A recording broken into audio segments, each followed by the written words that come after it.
Welcome back to KWBJ News. Now time for sports. I'm Lizzie Hill. We're here at Lawrence Park wrapping up S&P festivities. Bright and early Saturday morning, this was the site of the Marcus Jones 5K Run Walk. 125 runners and walkers came out for the race, and these were the top finishers. 17-year-old Taylor Semino was the first overall male with a time of 17 minutes and 6 seconds. 16-year-old Courtney Frederick came in first for the ladies with a time of 21 minutes and 26 seconds. For the walkers, John DeRossier took first for the men, and Monica Leonard was first for the ladies. Congratulations to all the participants, and congratulations to Lynn Lapari, who won the raffle and received the LSU baseball print. Friday night was the official start of high school football, and all of our local teams were in action, but it proved to be a rough night with all of them coming away with a loss except for one. Now let's get to those highlights because we do have a lot of them. First stop, Tiger Stadium for our game of the week. Franklin visiting Central Catholic. Hornets head coach Zeb Simon confidently predicted a win going into the matchup, but it was Central Catholic that took it home. Franklin's strength may be their defense, but you wouldn't know it based on Friday's performance as they allowed the Eagles to get into the end zone for 41 points. The Central Catholic D, on the other hand, stopped the Hornets' shaky offense, only allowing them one touchdown for a final score of 41-7 Eagles. Moving right along to the west end, West St. Mary hosting Kaplan. The Pirates struck first with a TD on their opening drive, but the Wolfpack answered to tie it up. Unfortunately, that was the only time they make it to the end zone as they struggled with turnovers and penalties and couldn't get past a tough Kaplan defense. West St. Mary goes on to lose it 61-7.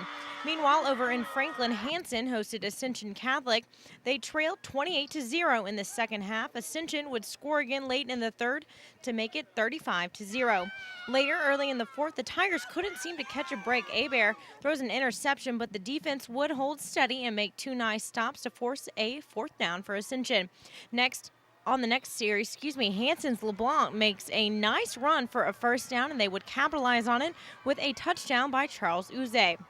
They only managed to put up 6 on the board as their kick for the extra point was blocked. Despite the late surge, Hanson would go down 35-6. Let's recap those scores for you. Central Catholic beats Franklin 41-7 to start the season 1-0. They are the only team of ours to start on the winning track. West St. Mary falls to Kaplan 61-7. They're 0-1, of course, and Hanson drops one to Ascension Catholic 35-6. They are also starting 0-1. As for everyone else, the Lumberjacks played a good game against East St. John's and held their own, but in the end fell 38-7. Berwick took a loss to Erath 28-12. And last but not least, the Morgan City Tigers helped Walker break their 29-game losing streak. The Tigers were shut out and fell 54-0. All those teams, of course, starting 0-1 on the season. Now, next week, everyone will certainly be looking for a win, and we will bring you this Friday's game schedule a little later in the week. While our prep teams may have had a rough opening weekend, the LSU Tigers were a different story. They took their longest road trip ever to Washington to face the Huskies in Seattle. The Tigers had a lot to prove, looking to put last season's disappointment behind them. Quarterback Jordan Jefferson stayed true to his well-known calm and poise, connecting on 11 of 19 passes for 172 yards and 3 touchdowns.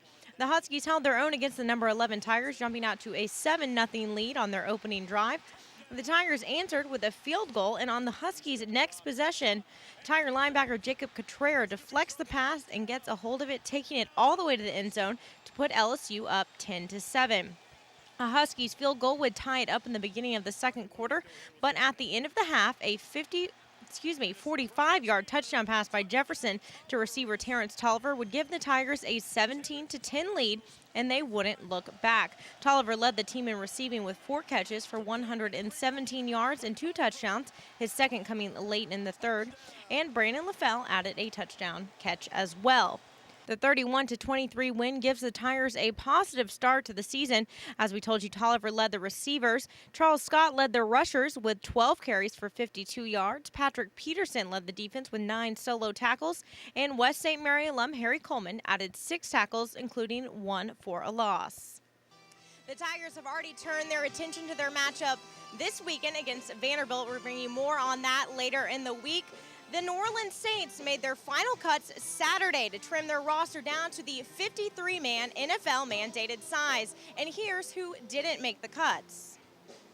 3 players had their contracts terminated, including quarterback Joey Harrington, who was sacked 8 times in Thursday's game against the Dolphins. Also, guard Anthony Davis and defensive end Paul Spicer were let go. Now, all of these players were waived, but several of them were named to the practice squad.